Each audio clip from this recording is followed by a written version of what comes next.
Hello दोस्तों। तो आज हम आरआरबी एएलपी टेक्नीशियन के प्रीवियस ईयर पेपर जो 9 अगस्त 2018 के सेकंड शिफ्ट का आया हुआ पेपर है, इसके हम जीके और साइंस के क्वेश्चन का एनालिसिस करेंगे। तो अगर आप इस चैनल पे पहली बार हैं तो इस चैनल को सब्सक्राइब कर लें। चलिए हम क्वेश्चन को स्टार्ट करते हैं। देखिए यहाँ पे दिया हुआ है एक आपका आरआरबी का, हमारा आरआरबी टेक्नीशियन 2018 का हमारा आया हुआ पेपर है। कौन से शिफ्ट का है? तो 1 से 2 बजे का टाइम का है और 9 तारीख 8वां महीना 2018 का है, एएलपी टेक्नीशियन का है। चलिए हम क्वेश्चन को स्टार्ट करते हैं। क्वेश्चन हमारा देखिए दिया है निम्नलिखित में से, क्वेश्चन हमारा दिया हुआ है कि निम्नलिखित में से कौन सी धातु केरोसिन तेल में संग्रहित होती है। इसके लिए ऑप्शन हमारा फर्स्ट ऑप्शन दिया है सोना, सेकंड ऑप्शन हमारा दिया हुआ है, देखिए सेकंड ऑप्शन दिया हुआ है सोडियम, थर्ड ऑप्शन दिया है तांबा, फोर्थ ऑप्शन हमारा दिया है प्लेटिनम। तो इसका हमारा राइट आंसर क्या हो जाएगा? तो इसका हमारा राइट आंसर हो जाएगा, इसका हमारा राइट आंसर क्या होगा? तो इसका हमारा राइट आंसर हो जाएगा ऑप्शन सेकंड सोडियम। हमारा करेक्ट आंसर क्या होगा? तो सोडियम। सोडियम धातु को क्या किया जाता है? तो इन्हें कैरोसिल मिट्टी के तेल में रखा जाता है। चलिए हम इसके कुछ महत्वपूर्ण पॉइंटों को देख लेते हैं। तो हमारा देखिए पॉइंट नंबर फर्स्ट दिया है, सोना एक रासायनिक तत्व है जिसका प्रतीक चिन्ह क्या होता है? Au। सोना को किससे दर्शाते हैं? तो इसे Au से दर्शाया जाता है और इसका परमाणु संख्या क्या होती है? 79 होता है। सेकंड पॉइंट की बात करें तो दिया हुआ है तांबा एक रासायनिक तत्व है, इसका प्रतीक चिन्ह क्या होता है? Cu होता है और परमाणु संख्या इसकी कितनी होती है? 29 होता है। हमारा पॉइंट थर्ड दिया है प्लेटिनम एक रासायनिक तत्व है, इसका प्रतीक चिन्ह क्या होता है? Pt होता है और परमाणु संख्या इसकी कितनी होती है? 78 होती है। यह एक सघनन निंदनीय तन्य अत्यधिक अक्रियाशील कीमती चांदी सफ़ेद संक्रमण धातु है। चलिए हम नेक्स्ट क्वेश्चन की ओर बढ़ते हैं। नेक्स्ट अगले क्वेश्चन की हम बात करें तो हमारा देखिए क्वेश्चन दिया हुआ है। क्वेश्चन हमारा है कि यदि आप एक दर्पण में देखते हैं और पाते हैं कि छवि आपसे छोटा है तो दर्पण का प्रकार है, दर्पण का कौन सा प्रकार होगा? इसके लिए देखिए हमारा ऑप्शन दिया हुआ है, ऑप्शन हमारा फर्स्ट दिया हुआ है, फर्स्ट ऑप्शन हमारा है अवतल दर्पण, सेकंड ऑप्शन दिया है उत्तल दर्पण, ऑप्शन थर्ड दिया है समतल उत्तल दर्पण, ऑप्शन फोर्थ दिया है समतल दर्पण। तो इसका हमारा राइट आंसर क्या हो जाएगा? तो इसका हमारा राइट आंसर क्या होगा? तो इसका राइट हमारा आंसर हो जाएगा उत्तल दर्पण। कौन सा हो जाएगा? तो इसका हमारा करेक्ट आंसर होगा ऑप्शन सेकंड उत्तल दर्पण। चलिए इसके कुछ महत्वपूर्ण पॉइंटों को हम देख लेते हैं। तो हमारा देखिए पॉइंट नंबर फर्स्ट दिया हुआ है, यदि आप समतल दर्पण में देखें तो आप पाएंगे कि छवि का आकार वस्तु के आकार के समान है। सेकंड पॉइंट दिया है जिस दर्पण का परावर्तन तल बाहर की तरफ उभरा रहता है उसे उत्तल दर्पण कहते हैं। जिसका बाहर की ओर उभरा हुआ रहता है परत उसे उत्तल दर्पण बोलते हैं। जबकि अवतल दर्पण क्या होता है? जिस दर्पण का परावर्तन तल अंदर की तरफ दबा हुआ होता है उसे क्या बोला जाता है? अवतल दर्पण बोला जाता है। चलिए हम अगले क्वेश्चन की ओर बढ़ें, नेक्स्ट क्वेश्चन को देखें। देखिए हमारा नेक्स्ट क्वेश्चन दिया हुआ है यहाँ पे, क्वेश्चन नंबर हमारा तीसरा है। क्वेश्चन दिया है कठोपनिषद में नचकेता नामक एक किशोर और देवता के बीच हुई बातचीत दर्ज है। निम्नलिखित में से कौन सा देवता नचकेता से बात कर रहा है? इसके लिए ऑप्शन फर्स्ट दिया है भगवान यम, ऑप्शन सेकंड दिया है भगवान इंद्र, ऑप्शन थर्ड हमारा दिया है भगवान कार्तिकेय, ऑप्शन फोर्थ दिया है भगवान शिव। तो इसका हमारा करेक्ट आंसर क्या हो जाएगा? तो इसका हमारा करेक्ट आंसर हो जाएगा भगवान यम। ऑप्शन फर्स्ट हमारा सही हो जाएगा। चलिए इसके कुछ महत्वपूर्ण पॉइंटों को हम देख लेते हैं। तो हमारा पॉइंट नंबर देखिए फर्स्ट दिया है, यम जो है यह संस्कृत में यम बोला जाता है, शाब्दिक रूप से जुड़वा है। यम का अर्थ क्या होता है? शाब्दिक रूप से जुड़वा होता है, जिसे काल और धर्मराज के नाम से भी जाना जाता है। मृत्यु और न्याय के हिंदू देवता हैं। जो भगवान यम है ये क्या है? मृत्यु और न्याय के हिंदू देवता हैं। सेकंड पॉइंट की हम बात करें, दिया है सृष्टि की उत्पत्ति स्थित एवं संहार के अधिपति शिव हैं। त्रिदेव में भगवान शिव संहार के देवता माने गए हैं। शिव अनादि तथा सृष्टि प्रक्रिया के आदि स्रोत हैं। शिव कौन है? तो सृष्टि की उत्पत्ति स्थिति एवं संहार के अधिपति हैं और त्रिदेव में भगवान शिव का संहार के देवता माने गए हैं। चलिए हम नेक्स्ट क्वेश्चन की ओर बढ़ें। नेक्स्ट देखिए हमारा अगला क्वेश्चन दिया हुआ है। क्वेश्चन हमारा देखिए दिया हुआ है कि एक कंडक्ट का प्रतिरोध जिसके व्युत्क्रमानुपाती होता है। इसके लिए ऑप्शन हमारा फर्स्ट दिया हुआ है, देखिए हमारा फर्स्ट ऑप्शन दिया हुआ है कि अनुप्रस्थ भाग का क्षेत्रफल, हमारा सेकंड दिया है लंबाई, ऑप्शन थर्ड दिया है तापमान, ऑप्शन फोर्थ दिया है प्रतिरोधकता। तो इसका हमारा करेक्ट आंसर क्या होगा? तो इसका हमारा राइट आंसर हो जाएगा, करेक्ट आंसर हो जाएगा ऑप्शन फर्स्ट, अनुप्रस्थ भाग का क्षेत्रफल। चलिए हम इसके महत्वपूर्ण पॉइंटों को देख लेते हैं। तो हमारा देखिए पॉइंट नंबर हमारा फर्स्ट दिया है, प्रतिरोधकता एक चालक का वह गुण है जो उनके माध्यम से प्रवाहित होने वाली विद्युत धारा के प्रवाह का विरोध करता है और पदार्थ की आकृति और आकार से स्वतंत्र होता है, लेकिन पदार्थ की प्रकृति और तापमान पर निर्भर करता है, प्रतिरोधकता कहलाता है। प्रतिरोधकता की इकाई क्या होती है? तो प्रतिरोधकता की इकाई होती है ओम मीटर, इसे ओम द्वारा दर्शाया जाता है। चलिए हम सेकंड पॉइंट की बात करें। सेकंड हमारा पॉइंट दिया हुआ है, देखिए तापमान एक भौतिक फेनोमेनन है जो गर्म और ठंड को व्यक्त करता है। तापमान क्या है? तापमान एक भौतिक फेनोमेनन है जो एक गर्म और ठंड को महसूस कराता है। चलिए हम आगे नेक्स्ट क्वेश्चन की ओर बढ़ें। नेक्स्ट हम क्वेश्चन की बात करें। देखिए हमारा नेक्स्ट क्वेश्चन दिया हुआ है 5वें नंबर का, थायरॉक्सिन के संश्लेषण के लिए निम्नलिखित में से क्या आवश्यक है? ऑप्शन हमारा फर्स्ट दिया हुआ है, देखिए हमारा फर्स्ट ऑप्शन है पोटेशियम, ऑप्शन सेकंड दिया है कैल्शियम, ऑप्शन थर्ड दिया है आयोडीन, ऑप्शन फोर्थ दिया है सोडियम। तो इसका हमारा राइट आंसर क्या होगा? तो इसका हमारा राइट आंसर हो जाएगा ऑप्शन थर्ड आयोडीन। चलिए इसके हम कुछ महत्वपूर्ण पॉइंटों को देखते हैं। पॉइंट नंबर हमारा फर्स्ट देखते हैं क्या दिया हुआ है। पॉइंट नंबर फर्स्ट है, आहार में आयोडीन की कमी हाइपोथायराइडिज्म का कारण बनती है। क्या होता है? आयोडीन की कमी से क्या होता है? हाइपोथायराइडिज्म की कारण बनता है। सेकंड पॉइंट की बात करें पोटेशियम के बारे में, पोटेशियम का लेवल कम होने से मांसपेशियां कमज़ोर हो जाती हैं, उनमें ऐंठन, मरोड़ या वे पूरी तरह से लकवाग्रस्त हो जा सकती हैं और इससे असामान्य हृदय की धड़कन हो सकती है। इसका निदान पोटेशियम लेवल का पता लगाने के लिए किससे किया जाता है? तो ब्लड टेस्ट करा के इसका पता लगाया जा सकता है। चलिए हम नेक्स्ट क्वेश्चन की ओर बढ़ें। नेक्स्ट क्वेश्चन हमारा अगला क्वेश्चन की बात करते हैं। तो अगला क्वेश्चन हमारा देखिए दिया हुआ है, जीएसटी लागू करने वाला पहला देश कौन सा है? विश्व का पहला देश कौन सा है? इसके लिए ऑप्शन हमारा फर्स्ट दिया है जर्मनी, ऑप्शन सेकंड हमारा दिया है, देखिए ऑप्शन सेकंड हमारा दिया हुआ है ऑस्ट्रेलिया, ऑप्शन थर्ड दिया है कनाडा, ऑप्शन फोर्थ दिया है फ्रांस। तो इसका हमारा करेक्ट आंसर क्या होगा?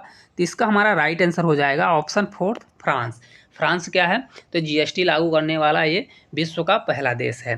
चलिए इस कुछ महत्वपूर्ण पॉइंटों को हम देख लेते हैं। तो हमारा पॉइंट नंबर फर्स्ट दिया है, मध्य यूरोप में एक देश है जर्मनी का, यह पुराना नाम अल्मनी है। जर्मनी का पुराना नाम क्या है? जर्मनी जो है मध्य यूरोप में स्थित एक देश है। जर्मनी का पुराना नाम है अल्मनी था। दूसरा नाम इसका प्रसिया है, जिसका नाम 1800 के दशक में एक प्रमुख साम्राज्य के नाम पर रखा गया था। चलिए हम सेकंड पॉइंट की बात करें। सेकंड देखिए हमारा पॉइंट दिया है, फ्रांस या फ्रांस पश्चिम यूरोप में स्थित एक देश है, जबकि जर्मनी क्या है? ये मध्य यूरोप में स्थित एक देश है और फ्रांस क्या है? यह पश्चिम यूरोप में स्थित एक देश है। इसका कुछ भूभाग अन्य भागों में भी स्थित है। पेरिस फ्रांस की राजधानी, फ्रांस की राजधानी क्या है? तो पेरिस जो है फ्रांस की राजधानी है। चलिए हम नेक्स्ट क्वेश्चन की ओर बढ़ें। अगले क्वेश्चन की हम बात करें, देखिए दिया हुआ है हमारा क्वेश्चन है 7वें नंबर का, निम्नलिखित में से किसने रासायनिक संयोजन के 2 महत्वपूर्ण नियमों की स्थापना करके रासायनिक विज्ञान की नींव रखी थी? इसके लिए ऑप्शन फर्स्ट हमारा दिया है अर्नेस्ट रदरफोर्ड, ऑप्शन हमारा सेकंड देखिए दिया हुआ है, सेकंड ऑप्शन हमारा है डेमोक्रिटस, ऑप्शन थर्ड दिया है एंटोयन एल लेवोजियर, ऑप्शन फोर्थ दिया है जोसेफ एल प्रोस्ट। तो इसका हमारा राइट आंसर क्या होगा? तो इसका हमारा राइट आंसर हो जाएगा ऑप्शन थर्ड एंटोयन एल लेवोजियर। जो थे तो क्या थे? तो ये महत्वपूर्ण नियमों की स्थापना करके रासायनिक विज्ञान की नींव रखी। चलिए कुछ महत्वपूर्ण पॉइंटों को हम देखते हैं। हमारा पॉइंट नंबर फर्स्ट दिया है, एंटोनी जो एल लेवोजियर थे, तो इनका जन्म 26 अगस्त 1743 पेरिस फ्रांस में हुआ था। मृत्यु इनकी कब हुई? तो 8 मई 1794 में पेरिस में इनकी मृत्यु हुई। एक प्रमुख फ्रांसीसी रसायन यज्ञ और 18वीं सदी की रासायनिक क्रांति के अग्रणी व्यक्ति थे, जिन्होंने ऑक्सीजन की रासायनिक प्रतिक्रियाशीलता का प्रयोगात्मक रूप से आधारित सिद्धांत विकसित किया और सहलेखन बने। चलिए हम अगले क्वेश्चन की ओर बढ़ें। नेक्स्ट देखिए हमारा अगला क्वेश्चन दिया हुआ है, युद्ध के मैदान में हमेशा रहते हैं। ऑप्शन हमारा फर्स्ट देखिए दिया हुआ है तीर, ऑप्शन सेकंड दिया हुआ है सैनिक, ऑप्शन थर्ड हमारा दिया हुआ है हाथी। ऑप्शन फोर्थ की बात करें तो दिया हुआ है रथ। तो इसका हमारा राइट आंसर क्या होगा? तो इसका हमारा राइट आंसर होगा ऑप्शन फर्स्ट तीर। युद्ध के मैदान में हमेशा क्या रहते हैं? तो तीर रहते हैं। चलिए हम अगले क्वेश्चन की ओर बढ़ें। नेक्स्ट क्वेश्चन की हम बात करें, देखिए हमारा नेक्स्ट क्वेश्चन दिया हुआ है। नेक्स्ट क्वेश्चन हमारा है 2016 में ओलंपिक खेल कौन से शहर में आयोजित हुए थे? ऑप्शन हमारा फर्स्ट दिया है रियो डी जेनेरियो। ऑप्शन हमारा सेकंड देखिए दिया हुआ है, सेकंड हमारा ऑप्शन है मैक्सिको सिटी। ऑप्शन थर्ड दिया है पेरिस। ऑप्शन फोर्थ दिया है लंदन। तो इसका हमारा राइट आंसर क्या हो जाएगा? ऑप्शन फर्स्ट जो है हमारा करेक्ट आंसर हो जाएगा रियो डी जेनेरियो। कहाँ हुआ था 2016 का ओलंपिक खेल? तो यह रियो डी जेनेरियो में हुआ था इसका आयोजन। चलिए हम इसके महत्वपूर्ण पॉइंटों को देखें। पहला हमारा पॉइंट देखिए दिया हुआ है, फर्स्ट पॉइंट है पेरिस सीन नदी के किनारे बसा हुआ है। पेरिस किस नदी के किनारे बसा हुआ है? तो ये सीन नदी के किनारे बसा हुआ है। नेक्स्ट पॉइंट की हम बात करें, लंदन किस नदी के किनारे बसा हुआ है? तो ये थेम्स नदी के किनारे बसा हुआ है। चलिए हम अगले क्वेश्चन की ओर बढ़ें।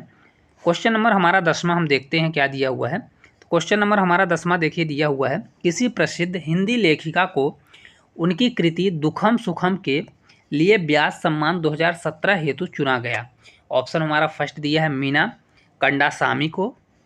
ऑप्शन हमारा सेकंड देखिए दिया हुआ है झुम्पा लाहिरी को। ऑप्शन थर्ड दिया है नमिता गोखले को। ऑप्शन फोर्थ दिया है ममता कालिया को।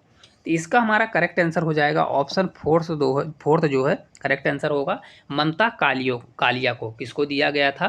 तो यह 2017 में ममता कालिया को दिया गया था। चलिए इसके कुछ महत्वपूर्ण हम पॉइंटों को देखते हैं।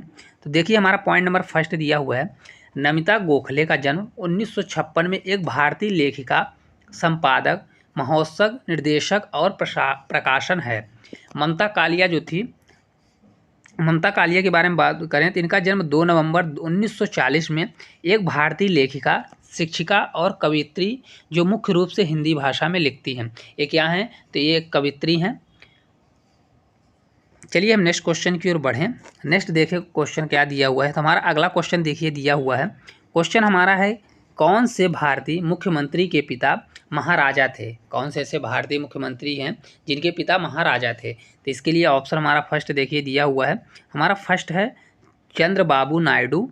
ऑप्शन हमारा सेकंड देखिए दिया हुआ है Devendra Fadnavis. Option second third दिया है के चंद्रशेखर राव। ऑप्शन फोर्थ दिया है अमरिंदर सिंह। तो इसका हमारा करेक्ट आंसर क्या हो जाएगा? इसका हमारा करेक्ट आंसर हो जाएगा ऑप्शन फोर अमरिंदर सिंह। अमरिंदर सिंह के पिता क्या थे? तो एक महाराजा थे।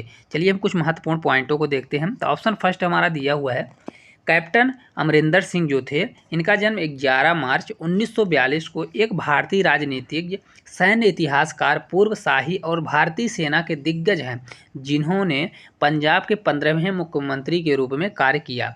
पंजाब विधानसभा के पूर्व सदस्य और लोकसभा के संसद सदस्य व पंजाब प्रदेश कांग्रेस कमेटी के अध्यक्ष भी थे। चलिए हम अगले क्वेश्चन की ओर बढ़ें। अगला क्वेश्चन हम देखें क्या दिया हुआ है। तो हमारा देखिए अगला क्वेश्चन नेक्स्ट क्वेश्चन दिया हुआ है, धातुएं अम्लों के साथ अभिक्रिया द्वारा उत्पन्न करती हैं। क्या उत्पन्न करती हैं?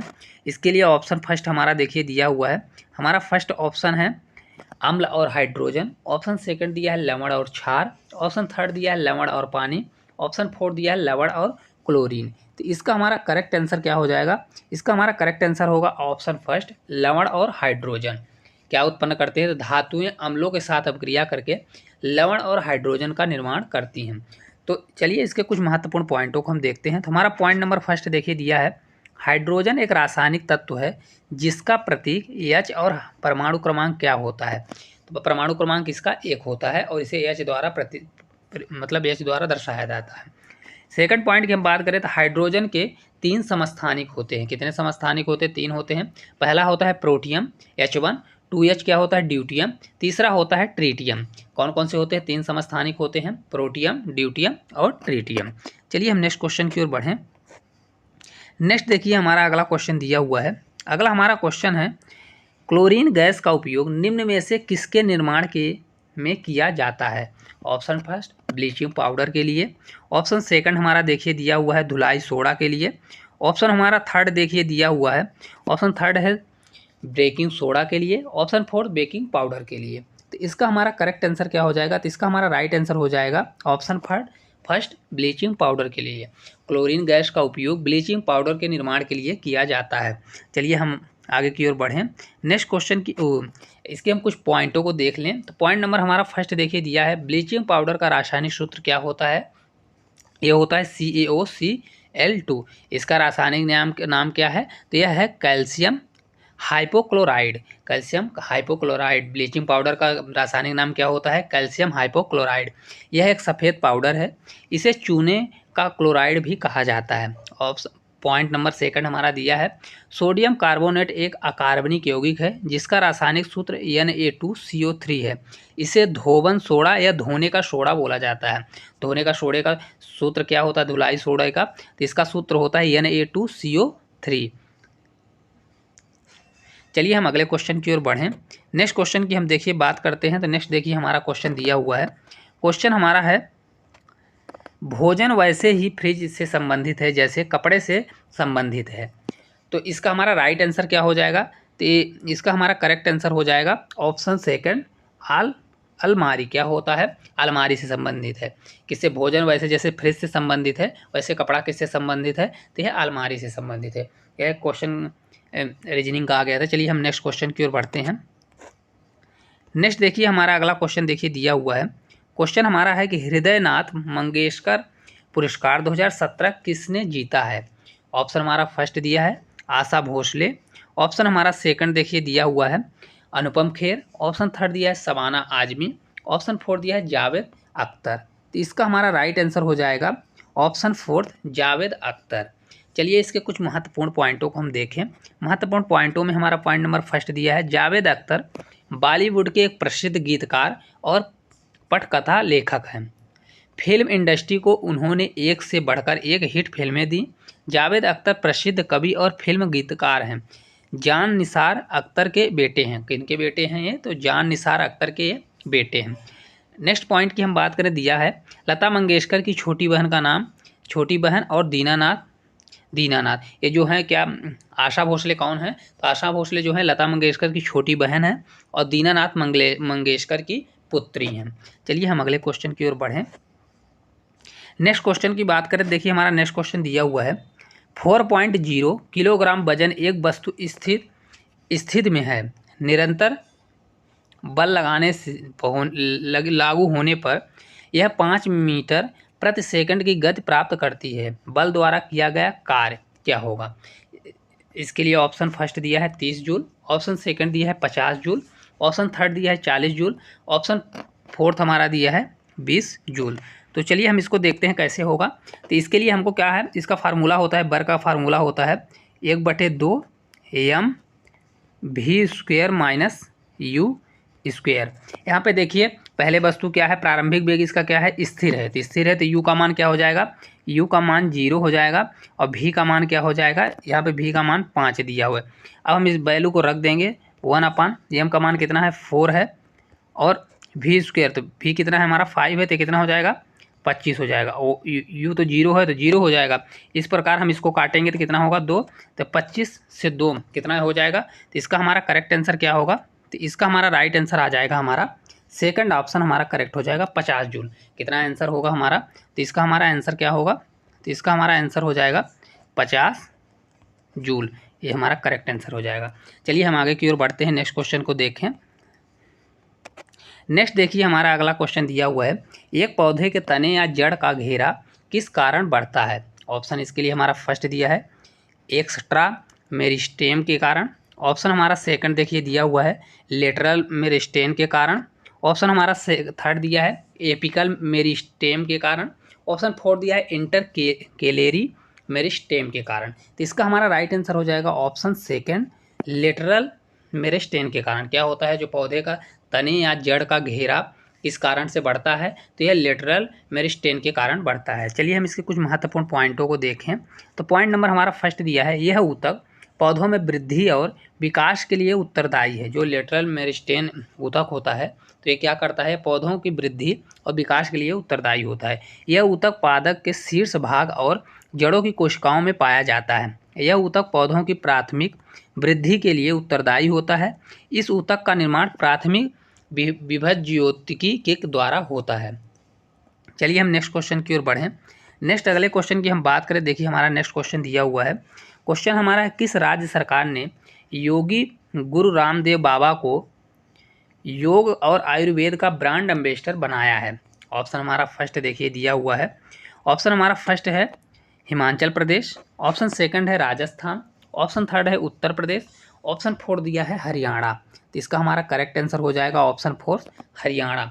हरियाणा ने क्या किया है, तो गुरु रामदेव बाबा को क्या बनाया है, तो आयुर्वेद का ब्रांड एम्बेसडर बनाया है। चलिए इसके हम पॉइंटों को देखें। तो पॉइंट नंबर हमारा देखिए फर्स्ट दिया हुआ है। पॉइंट फर्स्ट है, भारतीय पर्यटन का ब्रांड एम्बेसडर वर्तमान में कौन है, तो यह सौरभ गांगुली है। चलिए हम अगले क्वेश्चन की ओर बढ़ें। नेक्स्ट क्वेश्चन की ओर बढ़ें। देखिए हमारा 19वां नंबर का क्वेश्चन दिया हुआ है। क्वेश्चन हमें दादा साहब फाल्के पुरस्कार किस क्षेत्र में महत्वपूर्ण सार्वजनिक उपलब्धि के लिए दिया जाता है? इसके लिए ऑप्शन फर्स्ट हमारा दिया है साहित्य के क्षेत्र में, ऑप्शन सेकंड देखिए दिया हुआ है फिल्म के क्षेत्र में, कि ऑप्शन थर्ड दिया है खेल के क्षेत्र में, कि ऑप्शन फोर पत्रकारिता के क्षेत्र में। तो इसका हमारा करेक्ट आंसर क्या होगा, तो इसका हमारा करेक्ट आंसर होगा ऑप्शन सेकंड फिल्म के क्षेत्र में। दादा साहब फाल्के पुरस्कार किस क्षेत्र में दिया जाता है, तो यह फिल्म के क्षेत्र में दिया जाता है। चलिए हम कुछ महत्वपूर्ण पॉइंटों को देखें। पॉइंट नंबर हमारा फर्स्ट दिया है, खेल के क्षेत्र में पुरस्कार मेजर ध्यानचंद खेल रत्न पुरस्कार क्या होता है, खेल के क्षेत्र में कौन सा पुरस्कार दिया जाता है, तो खेल के क्षेत्र में मेजर ध्यानचंद पुरस्कार खेल पुरस्कार रत्न दिया जाता है। इसमें वर्तमान में कितनी राशि दी जाती है, तो 25 लाख रुपए राशि दी जाती है। चलिए हम आगे की ओर बढ़ें। अगले क्वेश्चन की हम बात करें, देखिए दिया हुआ है, उड़ीसा को अधिकतर डॉट डॉट के कारण प्राकृतिक आपदाओं का सामना करना पड़ता है। ऑप्शन फर्स्ट देखिए दिया है वर्षा के कारण, ऑप्शन सेकंड देखिए दिया हुआ है भूकंप के कारण, ऑप्शन थर्ड दिया है चक्रवात के कारण, ऑप्शन फोर्थ दिया है बूंदाबांदी के कारण। तो इसका हमारा राइट आंसर क्या होगा, ऑप्शन थर्ड चक्रवात के कारण। उड़ीसा को क्या है, चक्रवात के कारण प्राकृतिक आपदाओं का बहुत सारा उसका सामना करना पड़ता है। चलिए हम आगे की कुछ इसके महत्वपूर्ण पॉइंटों को देखें। तो पॉइंट नंबर हमारा फर्स्ट दिया है, चक्रवात घूमती हुई वायु राशि का नाम है। क्या है चक्रवात, क्या है, तो एक साइक्लोन है जो घूमती हुई वायु राशि का नाम है। उष्ण वलयिक चक्रवात ये क्या होते हैं, वायु संगठन या तूफान हैं जो उष्ण कटिबंधन में तीव्र और अन्य स्थानों पर साधारण रहते हैं। जो क्या रहते हैं, ये सिर्फ उष्ण कटिबंधी जो क्षेत्र होते हैं वहाँ पे तीव्र होते हैं और अन्य स्थानों पर साधारण होते हैं। इनसे प्रचुर वर्षा होती है। इनका व्यास क्या है 50 से लेकर 1000 मील तक का तथा अपेक्षाकृत निम्न वायुदाब वाला क्षेत्र होता है। जहाँ वायुदाब कम होगा उस एरिया में ज़्यादा प्रभाव करते हैं। चलिए हम अगले क्वेश्चन की ओर बढ़ें। तो देखिए हमारा नेक्स्ट क्वेश्चन दिया हुआ है। क्वेश्चन हमारा है, निम्नलिखित में से कौन बढ़ते भ्रूण के लिए पोषक ऊतक का कार्य करता है? इसके लिए हमारा ऑप्शन फर्स्ट दिया है युग्मज, ऑप्शन सेकंड दिया हुआ है हमारा देखिए एंडोस्पर्म, ऑप्शन थर्ड हमारा दिया है अंडाशय, ऑप्शन फोर्थ दिया है बीजांड। तो इसका हमारा करेक्ट आंसर हो जाएगा ऑप्शन सेकंड, जो हमारा करेक्ट आंसर हो जाएगा एंडोस्पर्म। क्या होता है, एंडोस्पर्म होता है जो पोषक ऊतक का कार्य करता है भ्रूण के लिए। तो इसके चलिए महत्वपूर्ण पॉइंटों को हम देखें। तो पॉइंट नंबर हमारा फर्स्ट देखिए दिया हुआ है पॉइंट नंबर हमारा फर्स्ट दिया है, इसमें पिछला वाला ही इसमें करेक्शन करना पड़ेगा। चलिए हम अगले क्वेश्चन की ओर बढ़ते हैं।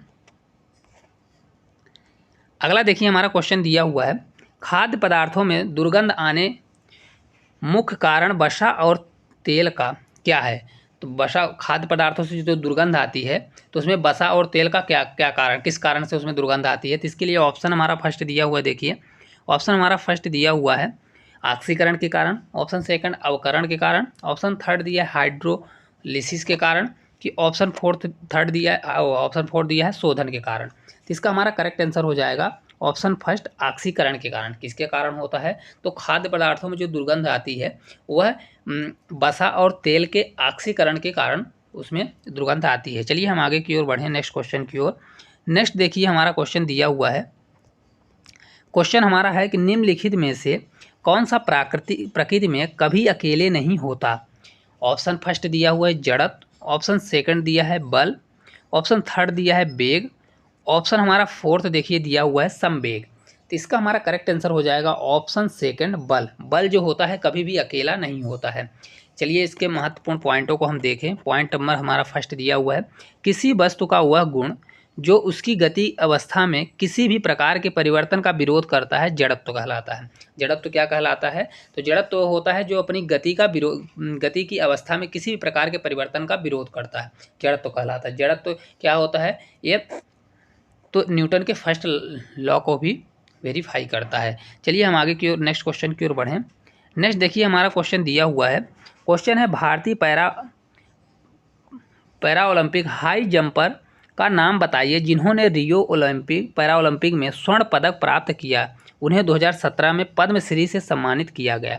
ऑप्शन फर्स्ट दिया है मरियप्पन थांगावेलु। ऑप्शन सेकंड देखिए दिया हुआ है हमारा, ऑप्शन सेकंड है वरुण भाटी। ऑप्शन हमारा थर्ड दिया है नरेंद्र रणवीर। ऑप्शन फोर्थ दिया है देवेंद्र झांझरिया। तो इसका हमारा करेक्ट आंसर हो जाएगा ऑप्शन फर्स्ट मरियप्पन थांगावेलु। किसको? उनको 2017 में पद्मश्री से सम्मानित किया गया, मरियप्पन थांगावेलु को। चलिए हम नेक्स्ट क्वेश्चन की ओर बढ़ें। नेक्स्ट क्वेश्चन को देखें तो हमारा आज का ये लास्ट क्वेश्चन है, 25वें नंबर का क्वेश्चन है। तो क्वेश्चन हमारा देखिए दिया हुआ है। क्वेश्चन है कि यदि शामिल हो तो और भी अधिक विविधता उत्पन्न हो जाएगी। यदि शामिल हो तो और भी अधिक विविधता उत्पन्न हो जाएगी। ऑप्शन फर्स्ट बाइनरी विखंडन के कारण। ऑप्शन सेकंड दिया हुआ है वानस्पतिक जनन के कारण। ऑप्शन थर्ड लैंगिक प्रजनन के कारण। ऑप्शन हमारा फोर्थ दिया अलैंगिक प्रजनन के कारण। तो इसका हमारा करेक्ट आंसर क्या होगा? ऑप्शन थर्ड हमारा करेक्ट आंसर हो जाएगा लैंगिक प्रजनन के। लैंगिक प्रजनन के कारण क्या होगा? विविधता उत्पन्न हो जाएगी। शामिल हो तो, अगर लैंगिक प्रजनन जो है शामिल हो तो उसमें विविधता उत्पन्न हो जाएगी। तो चलिए इसके पॉइंट के बारे में हम जान लेते हैं।